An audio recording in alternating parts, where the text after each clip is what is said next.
Recognizes Mr. Higgins for 5 minutes. Thank you, Mr. Chairman. Mr. Chairman, we're going to be moving very fast today just because of the sheer volume of evidence that must be investigated by Congress is quite extensive. And America should understand that today's hearing marks the beginning of this committee's obligation to judiciously reveal over the course of many months exactly what has happened at our southern border over the last 2 years. We will investigate, we will reveal the truth, and we will force accountability. I'd like to comment before my questions begin that the talking points regarding fentanyl from my colleagues across the aisle, it had 500,000 gotaways in 2021 and 600,000 in 2022. These are known gotaways. This does not count the unknown gotaways, but let's just say that's a number.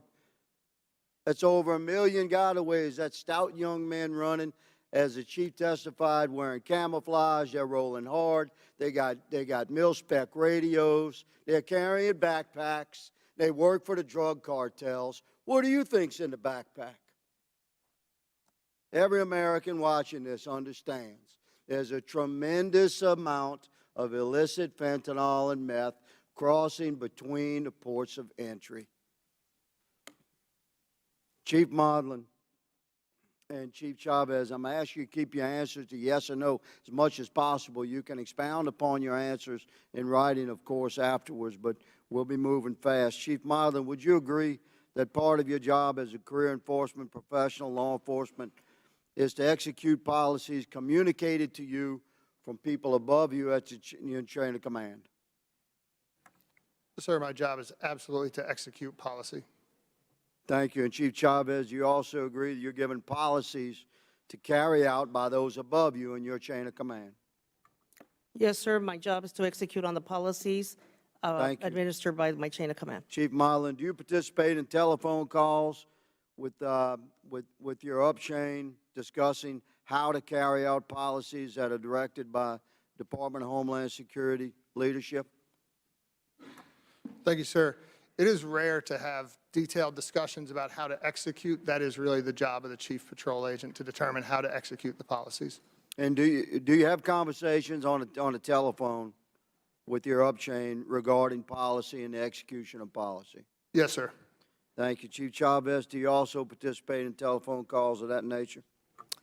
Same response as Chief Mullen, sir. We as chiefs determine the execution of the policy. We interpret the policy, discuss it with my subordinate personnel, and then we execute on the policy. Thank you, Chief. I'd like to hear from each of you. Are there policies that are communicated through verbal commands, either from your up chain through your office and down chain? Are there policies that are communicated through verbal commands that are not documented in written communication, like emails, texts, official letters, official policy statements, et cetera? Thanks again, sir. Most policies are either written or in policy. Are there some policies that are not written? Well, sometimes we are informed of a policy verbally before it becomes. And who would inform you? You're the chief. Would that be your up chain, Chief? Yes, sir. That would be the, Thank you. the chief of So, operations. are you clarifying for this committee, Chief, I ask respectfully, are there some policies that are directed to be carried out by you and your chain of command below that is not documented in writing, email, memorandum, et cetera, verbal commands? Sir, I'm going through my head trying to remember the last time that happened. I would say it's exceptionally rare. And if it is, it's usually just to exceptionally rare. I would accept that as an answer, but you acknowledging that does happen. I'm acknowledging that it could. That I would not say it never has. I just can't remember when it has. Chief Chavez? And I would say and clarify policy versus procedures and direction, because we do get phone calls on a certain procedure or direction as it relates to instructions on a certain type of, for example, demographic of a certain population of migrant.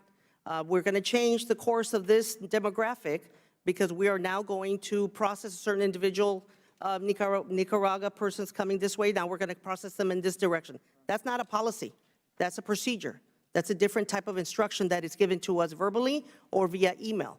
But policies is normally written. Policies, that we get a heads up, new policy is coming down the pipe, it's going to require this, but wait for the policy to hit the signature coming down from. Thank you, Chief, for that clarification. Mr. Chairman, my time has expired. If anyone has time to yield, I'll receive it later. Thank you, gentlemen. Chair recognizes Ms. Porter for 5 minutes. Thank you. I want to start by thanking Chief Modlin and Chief Chavez for sharing your stories today. And one of the things I particularly wanted to acknowledge and appreciate about your testimony, Chief Modlin, is you acknowledged that our borders are not monoliths. You have served, both of you, in many different parts and pockets of our border, and the challenges that we face are different. And I appreciate you taking the time to acknowledge that, and I hope that my colleagues will recognize that the challenges we face in rural areas like RGV and Tucson are different than what we face in coastal borders and areas like San Diego sector. I wanted to focus on fentanyl and continue the line of questioning of the chairman. I want to introduce, with permission, Mr. Chair, I'd like to introduce into evidence this chart, which is based on Customs and Border Patrol data. And I know it's hard to see, but I think you can probably see if you look at the screen, this big jump, this is fentanyl seized at the border. There's a big jump here, and that big jump occurred around June 2020, August 2020. Mr. Modlin, did anything happen then that caused any policy procedure change that caused that big jump in fentanyl seizures? Ma'am, thank you for the question. And what I will say is that I very much appreciate the beginning of your statement about the variety of the border. And what I would say is we're always grateful when any members come down and see the border. And what I would certainly emphasize is that if you've seen one Border Patrol sector, you've only seen one Border Patrol sector. And what's going on in Tucson is vastly different than what's going on in RGV. As to that jump, I'm unaware of what that jump is, ma'am. Have you seen data like this suggesting that there's been an increase in fentanyl seizures? Yes. Ms. Chavez, do you have any, Chief Chavez, do you have any, are you aware of this jump in seizures, and do you have any explanation for why in about June, July, August 2020, we saw this big increase? I do not have knowledge of that chart in particular, but we are aware that fentanyl seizures have gone up. I just don't have specific information related to that chart. Thank you. I'm going to follow up in writing to ask about this, because I think what's interesting about this is, of course, we had a change in president in 2020 and some changes in border policy. And what we can see here is that the facts show we are seizing a lot more fentanyl. And for me, as a mom, that is a sign of success.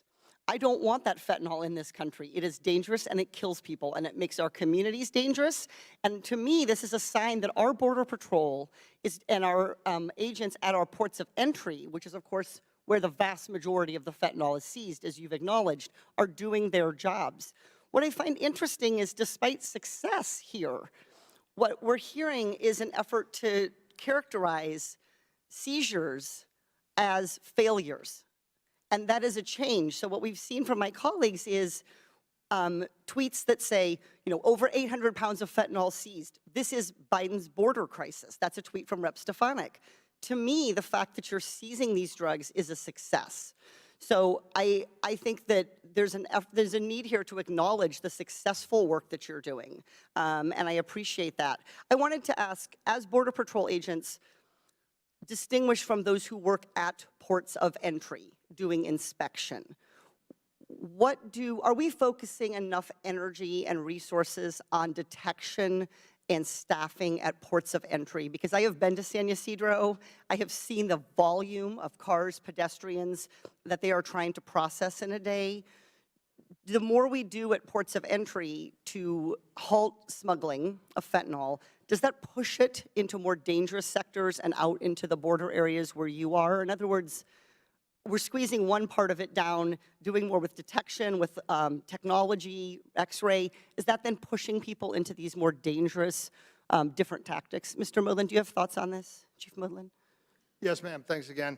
So first, if you don't mind, I'm just going to circle back real quick to the spike in fentanyl, because sometimes answers come to me a little later than they probably should. But I would say that perhaps that is also because of the recognition of fentanyl, getting the canines trained to detect fentanyl. I mean, I would look at certainly when we started to see fentanyl and that, and then, of course, the technology to detect it as well. In terms of the ports, what I will tell you is that I doubt there's anybody working in CBP's Office of Field Operations that would say they don't need more people and technology as well as the Border Patrol, but certainly I would defer that to our headquarters. But what I will say is that your point is exactly right. What happens at the ports affects outside the port. So, you know, criminals are always going to go to the path of least resistance. And if the ports are the path of least resistance, they will go there. If between the ports are there, they'll go there. And ultimately, it's not our concern who's trafficking the fentanyl, just that we keep it out of the country so that all of us parents feel safe and know that it's not going to be in our kids' schools. I appreciate that, Chief, and I would just say the big jump here is coming from the ports of entry. The Border Patrol has been relatively consistent in the amount of fentanyl, so we're clearly doing something much more effectively at our ports of entry to seize fentanyl, and I would just urge the chairman in the spirit of bipartisanship to suggest that we bring in some of our ports of entry officers so we can hear about the technologies and the things that they are doing that are resulting in these kinds of successes. Thank you very much, and I yield back. Chair recognizes Mr. Biggs for 5 minutes. Thank you. Good to see you, Chief Chavez and Chief Modlin, again. I think I met you, Chief Chavez, first in El Paso, and so it's good to see both of you here. And first want to say thanks to your line agents and your team who do such an incredible job fighting this fight, and it is a real fight. My first question is this.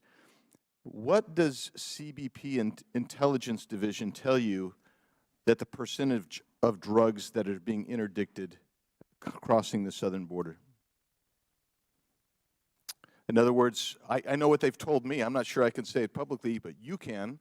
What have they told you? What's the percentage that's being interdicted?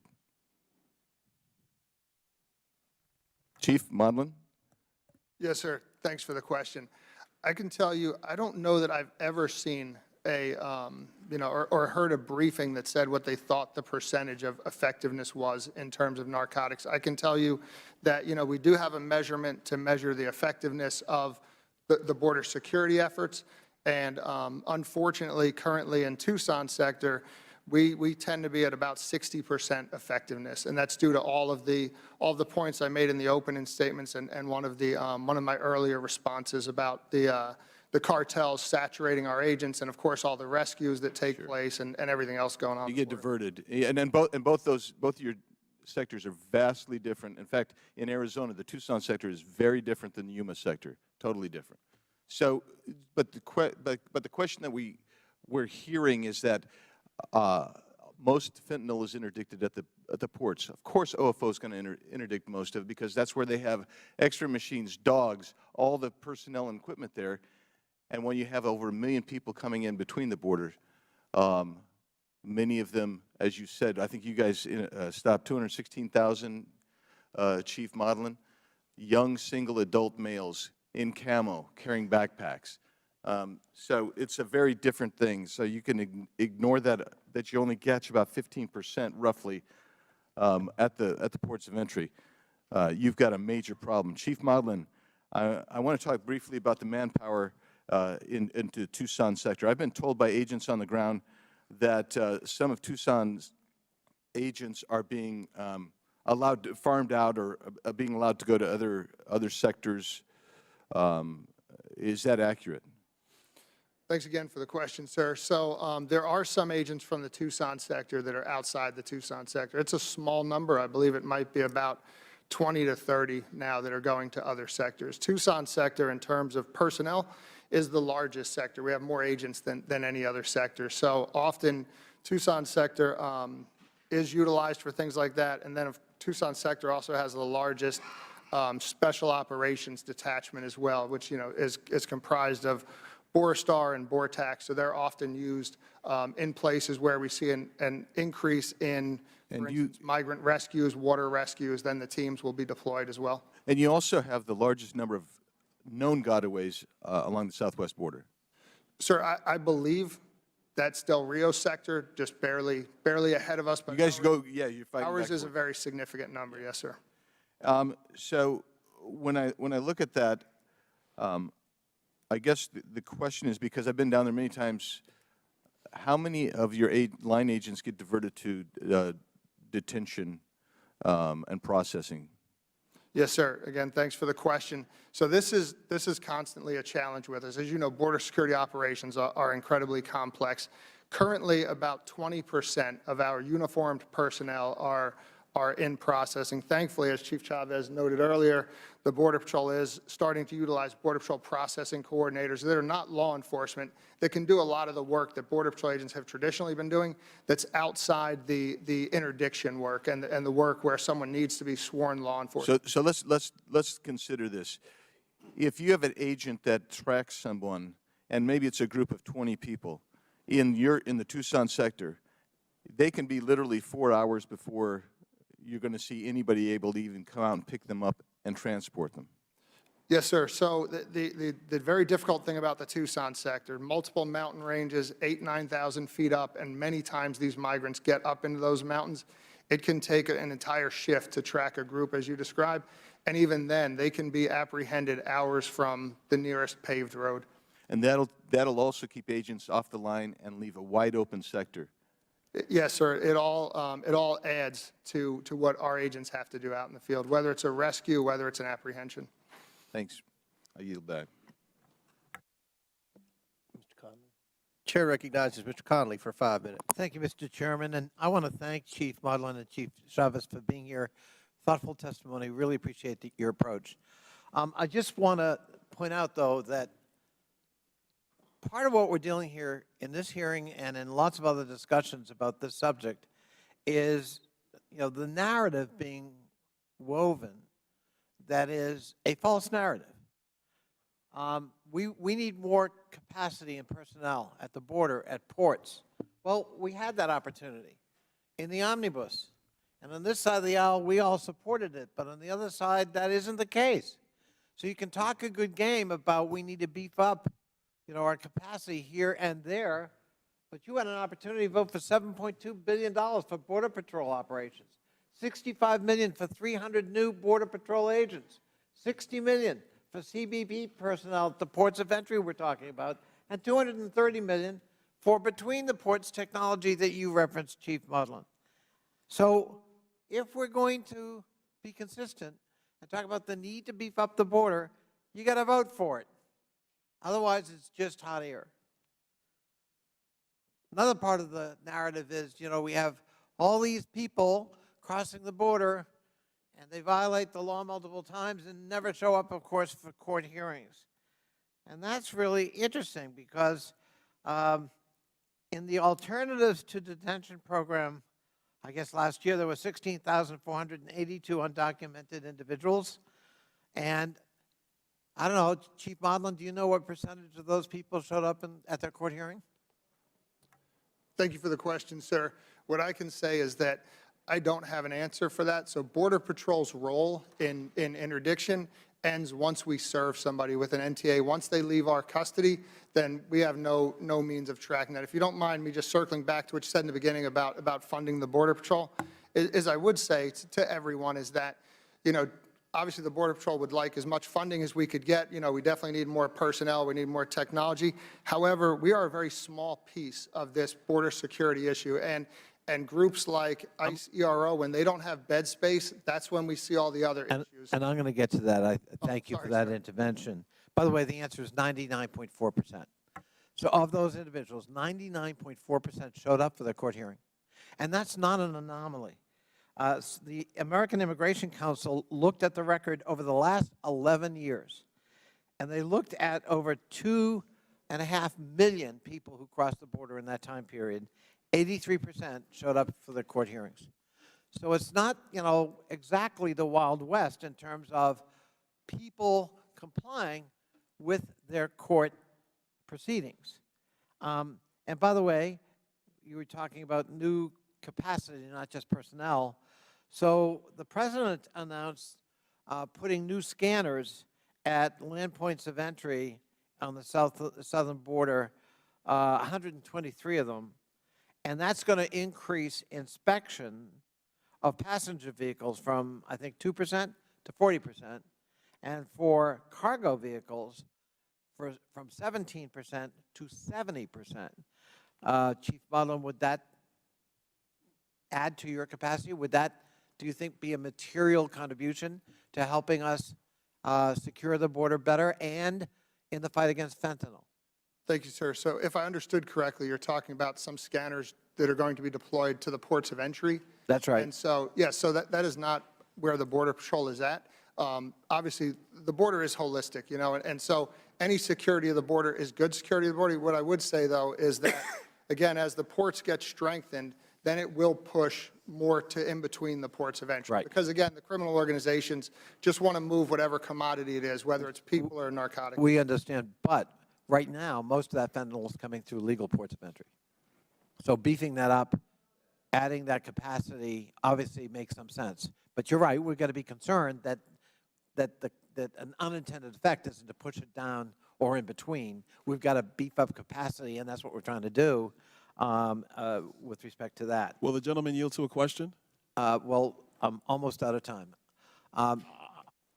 Chief Chavez, would you like to comment on what I've been discussing with Chief Modlin?